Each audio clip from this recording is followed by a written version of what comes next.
ይሄ ነው። መልካም ልብ ስላለኝ ነው እንጂ ፖሊስ ጣቢያ ነበር መወስዳት። ማባረር ያለብን አይመስለኝም። በምክር ብናልፋት ይሻላል። አንቺ ሌባ።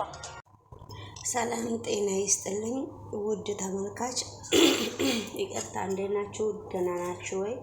ሁሉ ሰላም፣ ሁሉ መልካም ነው፣ እግዚአብሔር ይመስገን። እኔ በጣም ደህና ነኝ። እንግዲህ ዛሬ ይዤላችሁ የመጣሁት አደራ ድራማ ክፍል 33 ነው። አልለቀኩም ነበረ። እንግዲህ በጣም በሚገርምና በጣም የሚያሳዝን አንዳንድ ጊዜም እየተፈጠረ ነው። ጥሩ ሄዶ በመካከሉ ላይ ግጭታቸውን እየቀጠሉ ነው ማለት ነው። እንግዲህ ቃልዬ በጣም ብሌን ላይ በጣም ትልቅ ተጽዕኖ እያደረገች ነው። ቃልዬ ልብስሽን ሰብስበሽ ከዚህ ቤት ውጪ ብሏታል። ቃልዬን ሰላምና ቃልዬ እንግዲህ ልብሷን ሰብስባ እናቷ ጋር ሄዳለች። እናቷ ጋር ስትሄድ እኔ ለእናቴ ምን ብዬ ነው የምናገረው? ያደረኩት ነገር ትንሽ ከበድ እያለኝ ነውና ለእናቴ ምን ብዬ ነው የምናገረው? ብሌን እንግዲህ አንዳንድ ነገሮች እያሳሰቧት ነውና እናቷ ደግሞ ምንም የሚያሳስብሽ ነገር እንደሌለ እወቂና ነገሮቹን ካመንሽበት ከኔ ነገሮቹን መደበቅ ካልፈለግሽ ከኔ ነገሮቹን መራቅ ካልፈለግሽ ለኔ መናገር አለብሽ። ሌላ መፍትሄ እንደሌለሽ እወቂ በማለት እንግዲህ ለብሌን አንዳንድ ነገሮች እያስረዳቻት ነበረ። በመካከሉ እኔ በቃ ከስራ እንዴትም አርግተሽ እንድትወጭም አልፈልግም።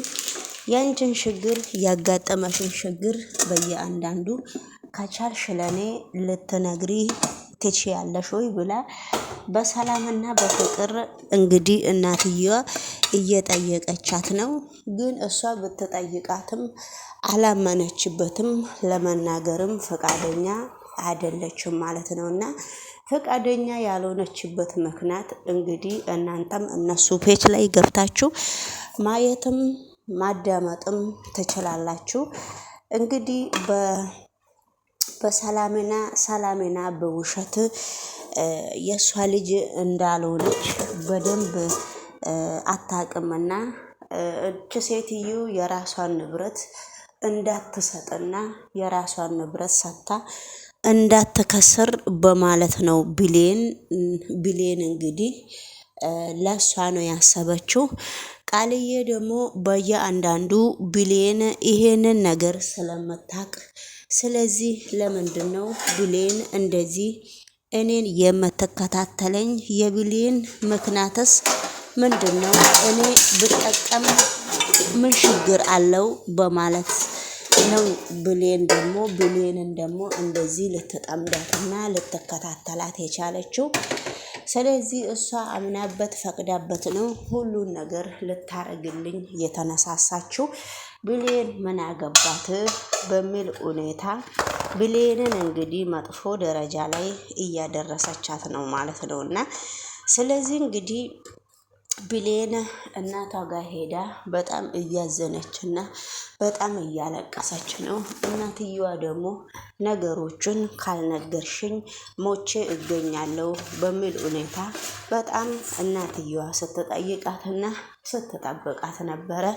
ብሌን እየተንገዳገደች ዝም ብላ እናቷን ከስራ እንደወጣች ብቻ እናቷን ዝም ብላ ይቅርታ ጠይቃ ለማሳለፍ ፈልጋ ነበረ።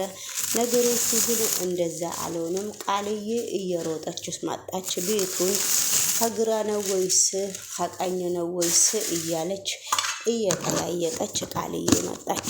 ቃልዬ እየጠያየቀች ቤቱን ስትመጣ በየአንዳንዱ ነገሮቹን ስትናገር ልጅሽ እኮ ሌላ ነገር ስራ ሰራለሁ ብላ እዛ ቁጭ ስትል ሌላ ህይወት ውስጥ ነው ያለችው፣ ሌላ ነገር ውስጥ ነው ያለችው በማለት በየአንዳንዱ እንግዲህ ስትነግራት ነበረ ማለት ነው።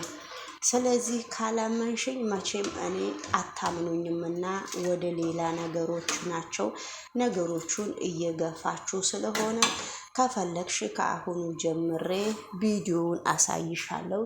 ልጅሽ ምን አይነት ህይወት ውስጥ እንዳለች አንቺ በአፌ ብቻ ሳይሆን በአይንሽም አይተሽ መመሰከር ትችያለሽ እንጂ ብላ ከዳግም ጋራ በየአንዳንዱ እያደረጉትን ነገር ስራዋን ስትጨርስ ዳግም ጋር ሮጣ እንደምትሄድና ከዳግም ጋራ እዛ ግቢ ውስጥ ሆነው ከዳግም ጋራ እንደሚገናኙ በየአንዳንዱ እነሱ ሲጫወቱ እነሱ የልብ ልባቸውን ሲያወሩ ቃልዬ ከበስተጀርባ የቀረጸችው ቪዲዮ ስላለ በየአንዳንዱ ወይዘሮ ገነትን አሳይታለች። ወይዘሮ ገነት እንግዲህ በስተመጨረሻ ላይ በጣም አሳድጋ ልጄ ብላ በጣም ብዙ ነገር አድርጋ በስተመጨረሻ ላይ ቃል ኪዳን ፊት በጣም መጥፎ ነገር ተናግራለች። ያቺን መጥፎ ነገር እየተናገረችም ድሮንስ የሰው ልጅ መቼም የሰው ልጅ ነው። ስለዚህ አንቺ ባለጌ ይሄ ልጅን ለካ ከአንቺ ጋራ ተስማምቶ ነው ወደ ነጌት እንደዚህ እየተመላለሰ ያለው።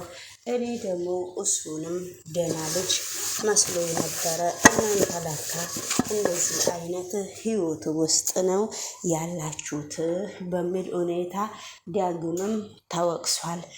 ነገር ግን እንደዚህ ያደረገችው ቃልዬ ከዳግም ምን ጥቅም አገኛለሁ ብላ እንዲህ እንዳረገች ምንም የምናውቀው ታሪክ ሁላችንም የለም። ነገር ግን ዳግምን በጣም ትወደዋለች፣ ዳግምን በጣም ትፈልገዋለች ማለት ነው። ቃልዬ የተመኘችው ነገር የእሷ ምኞት ዛሬ ድብን ተደርጎላት ነው የተሳካላት። እንግዲህ ሰላሜና ደግሞ ነገሮቹን ስለማታውቅም ቶሎ ብላ ቃል ኪዳን ደስ እንዲላት ቶሎ ብላ ነገሮቹን ጨምለቅለቅ አርግታለች። የሰላሜና እናትም እንግዲህ ቤቷ ቁጭ ብላ ምን እንደሚደርሳት ምን እጣ ላይ ምን ደረጃ ላይ እንደሚደርሳት ቁጭ ብላ እየጠበቀች ነው። ብሌን ግን እንደዚህ አይነት ደረጃ ለምንድን ነው የምታወሩት በሚባል ሁኔታ እንግዲህ ሁላችንም በየአንዳንዳችን የራሳችን አስተያየት እየሰጠን ይሄንን ቻናል ብናሳድግና ይሄንን ቻናል በየአንዳንዱ ነገሮቹ በጣም ከባድ እየመጡ ስለሆነ እንግዲህ ውድ ተመልካች ሁሉም ነገር ለበጎ ነው ብለን እያሳለፉ እንደሆኑ እንግዲህ ሁላችንም አብረን እያየን ነው። ነገር ግን ነገሮቹ እንደዛ ባይሆኑም አቶ በኃይሉም እንግዲህ ሳሚን ጠብቆ ሳሚን በሰው አስይዞ ሳሚን እየቀጣው ነው። ሳሚን በጣም እንግዲህ አንተ ከዳተኛ ብሎ አንስቶ ነው እስከ መሬት ድረስ ያፈረጠው። ነገሮቹ እንግዲህ ሳሚም በኃይሉም ለምን ካርከኝ አንተ ከዳተኛ፣ ስለዚህ እንዴት እንደዚህ ታረጋለህ በሚል ሳቅ ብሎ ወደ ውጪ ወጥቶለት እንግዲህ እሱ ሳያቅ በማያቀው መንገድ በሰው አስደብድቦታል። ነገሮቹ እንግዲህ ለሳሚም በጣም ከባድ ነገር እየሆነ ነው። እንግዲህ ሰላም ጤና ይስጥልኝ የተከበራችሁና የተወደዳችሁ የኔ ቤተሰቦች የዩቱብ ቻናል ቤተሰቦቼ ሁላችሁንም ባላችሁበት ቦታ የእግዚአብሔር ሰላምታ እንዲበዛላችሁ ሁሌም ለኔ ምኞቴ ነው። ሁሌም ለእናንተ ባላችሁበት ቦታ የእግዚአብሔር ሰላምታ እንዲበዛላችሁ ሁሌም ምኞቴ ነው። ሰላም ለአገራችን፣ ሰላም ለመላ ዓለም ላይ ሰላማችሁ እንዲበዛ። እንግዲህ ውድ ተመልካች ምን ላይ እንዳለን ሁላችንም በየአንዳንዱ ያለንበት ቦታ እናውቃለን። የሀገራችን ሰላምታ የሀገራችን እንደዚህ በመሆኗም በጣም ያሳዝናል። እንግዲህ የሀገራችን ሲገርመን ደግሞ በሰው ሀገርም እንደዚህ ሲሆን በጣም ነው የሚያሳዝነው። እንግዲህ ውድ ተመልካች ሁላችሁንም አመሰግናለሁ። ላይክ አድርጉ። እናቴ ቆይ ምን ተፈጥሮ ነው? እነሱ ለማስቀየምሽ ምን ሆነሽ ነው ልጄ?